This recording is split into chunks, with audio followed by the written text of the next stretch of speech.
नमस्कार, यूपी के evening news bulletin में आपका स्वागत है। मैं हूं आपके साथ अर्शद। आइए नजर डालते हैं दिन भर की 10 बड़ी खबरों पर। वाराणसी एमपी एमएलए कोर्ट ने आज माफिया मुख्तार अंसारी को उम्र कैद की सजा सुनाई है। 2,02,000 रुपए का जुर्माना भी लगाया। इससे पहले कोर्ट ने मंगलवार को फर्जी हस्ताक्षर कर शस्त्र लाइसेंस लेने के मामले में मुख्तार को दोषी करार दिया था। कांग्रेस के राष्ट्रीय सचिव रहे अजय कपूर ने आज भाजपा ज्वाइन कर ली। उन्होंने एक दिन पहले यानी 12 मार्च को ही पार्टी और पद से इस्तीफा दिया था। दिल्ली भाजपा ऑफिस में राष्ट्रीय महासचिव विनोद तावड़े और राष्ट्रीय मीडिया प्रभारी अनिल बलूनी ने अजय कपूर को भाजपा की सदस्यता दिलाई। श्री कृष्ण जन्मस्थान शाही ईदगाह मामले में पक्षकार आशुतोष पांडे को लगातार धमकी भरे कॉल आ रहे हैं। मंगलवार देर रात भी पक्षकार आशुतोष पांडे को पाकिस्तान के नंबर से कॉल आई और धमकी दी गई। कहा, जन्मभूमि में घुसकर देखो, बम से उड़ा देंगे।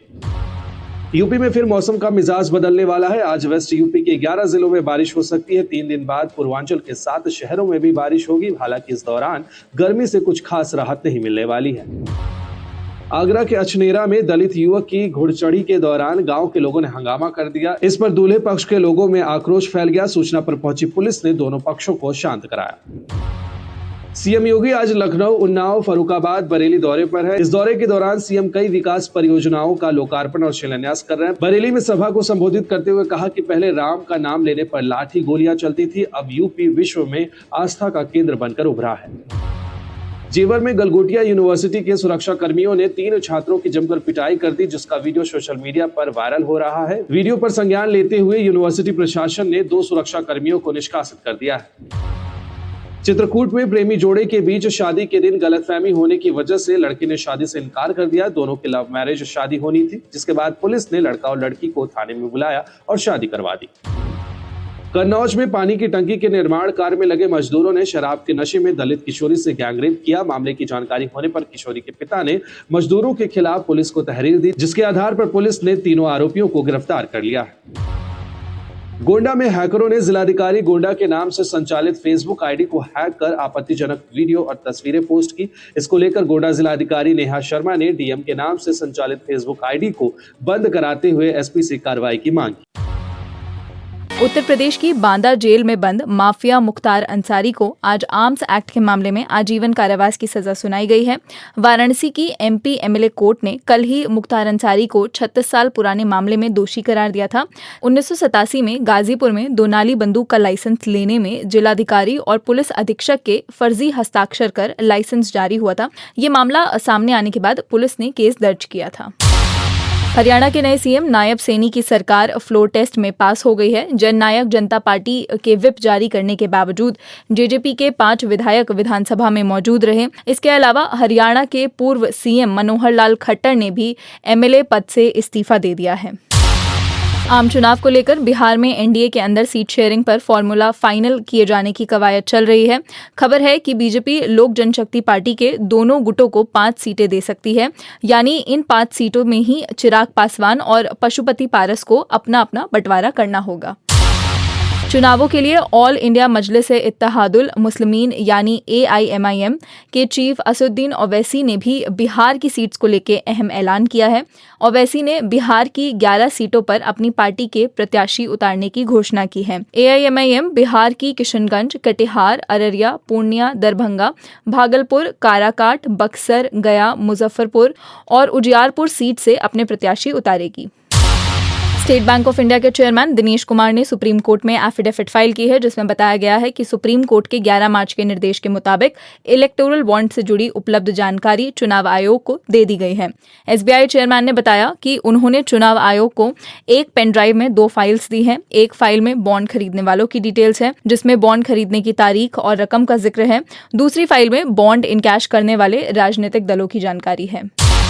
लोकसभा चुनाव से पहले कांग्रेस ने नारी न्याय गारंटी योजना का वादा किया है। कांग्रेस अध्यक्ष मल्लिकार्जुन खड़गे ने सोशल मीडिया पर इसका ऐलान किया। इसके तहत कांग्रेस ने गरीब महिलाओं को हर साल 1 लाख रुपए की मदद का वादा किया है। साथ ही कहा है कि सरकारी नियुक्तियों में महिलाओं को आधा हक दिया जाएगा। बीजेपी ने अरुणाचल प्रदेश में आगामी विधानसभा चुनावों के लिए अपने उम्मीदवारों की सूची जारी की है। राज्य के सीएम पेमा खांडू मुक्तो की आरक्षित विधानसभा सीट से चुनाव लड़ेंगे। बंगाल के मुख्यमंत्री ममता बनर्जी के भाई बाबुन ने हावड़ा सीट से तृणमूल के कैंडिडेट के खिलाफ चुनाव लड़ने का ऐलान किया है। बाबुन टीएमसी उम्मीदवार प्रसून बनर्जी के सिलेक्शन से खुश नहीं थे। उन्होंने कहा कि प्रसून हावड़ा के लिए सही विकल्प नहीं है। कई सक्षम उम्मीदवार थे जिन्हें नजरअंदाज कर दिया गया। भाई के ऐलान के करीब 1 घंटे बाद ममता बनर्जी ने कहा कि मैं और मेरा परिवार बाबुन से अपने सभी रिश्ते खत्म करते हैं।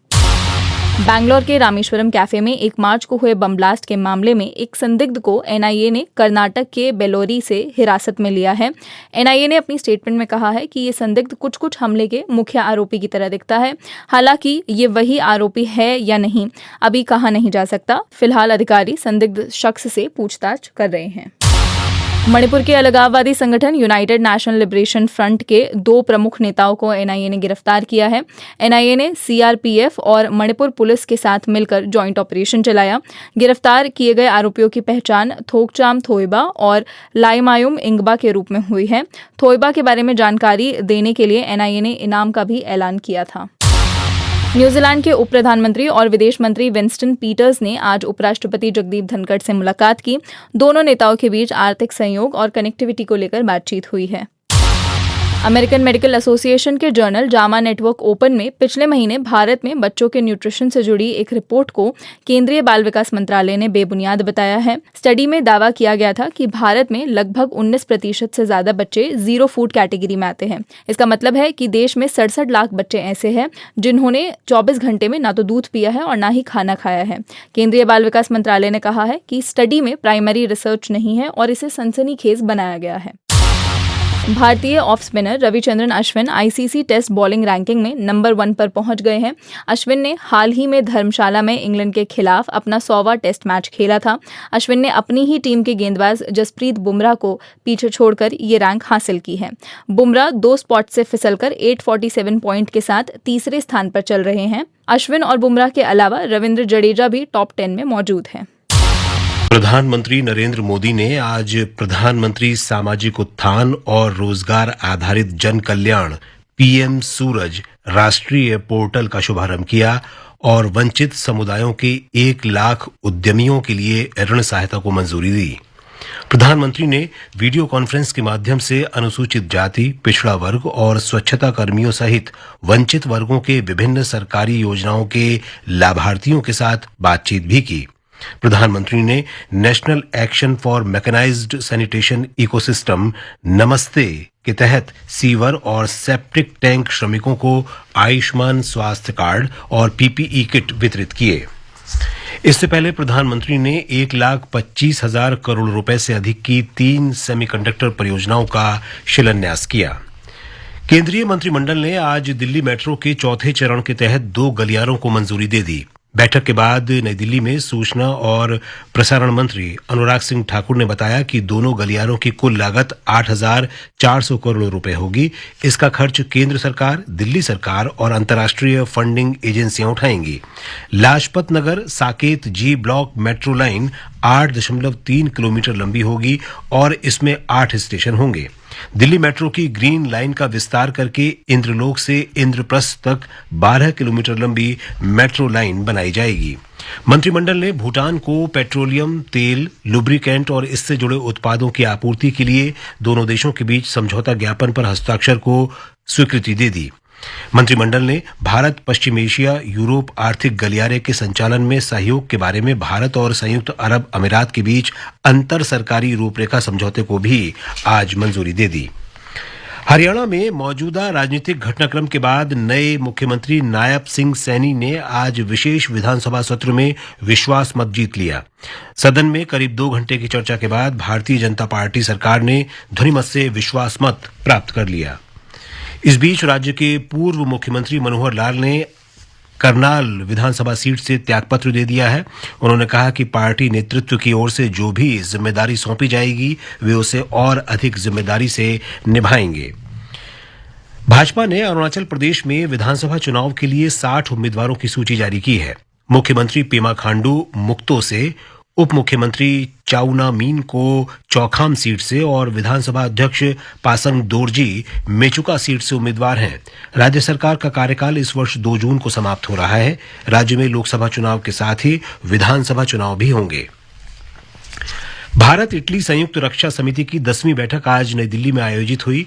बैठक के दौरान दोनों पक्षों ने रक्षा, औद्योगिक और सैन्य सहयोग के व्यापक मुद्दों पर चर्चा की। बैठक का उद्देश्य रक्षा औद्योगिक सहयोग को बढ़ाना है। भारत और इटली ने अक्टूबर 2023 में रक्षा मंत्री राजनाथ सिंह की इटली यात्रा के दौरान रक्षा सहयोग पर एक समझौते पर हस्ताक्षर किए थे। केंद्रीय भारी उद्योग मंत्री महेंद्र नाथ पांडे ने आज नई दिल्ली में इलेक्ट्रिक वाहन प्रोत्साहन योजना का शुभारंभ किया।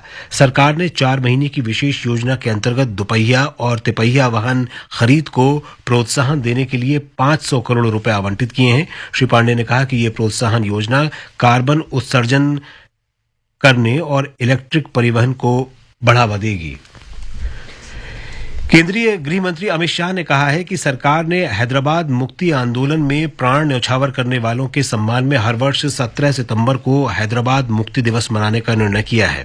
उन्होंने कहा कि हैदराबाद को निजाम शासन से मुक्त करवाने में सर्वोच्च बलिदान देने वाले स्वतंत्रता सेनानियों को ये सच्ची श्रद्धांजलि है। सूचना और प्रसारण मंत्री अनुराग सिंह ठाकुर ने आज नई दिल्ली में आकाशवाणी समाचार और दूरदर्शन समाचार की संशोधित वेबसाइट शुरू की। श्री ठाकुर ने संशोधित न्यूज ऑन AIR ऐप भी जारी किया। उन्होंने प्रसार भारती प्रसारण के लिए साझा ऑडियो विजुअल शब्द भी जारी किया। महिला प्रीमियर लीग क्रिकेट में आज दिल्ली कैपिटल्स का मुकाबला गुजरात जायंट्स से होगा। मैच शाम 7:30 पर दिल्ली के अरुण जेटली स्टेडियम में खेला जाएगा। रॉयल चैलेंजर्स बेंगलुरु ने कल वर्तमान चैंपियन मुंबई इंडियंस को हराकर प्लेऑफ के लिए क्वालिफाई कर लिया था। इसके साथ ही ये समाचार बुलेटिन समाप्त हुआ।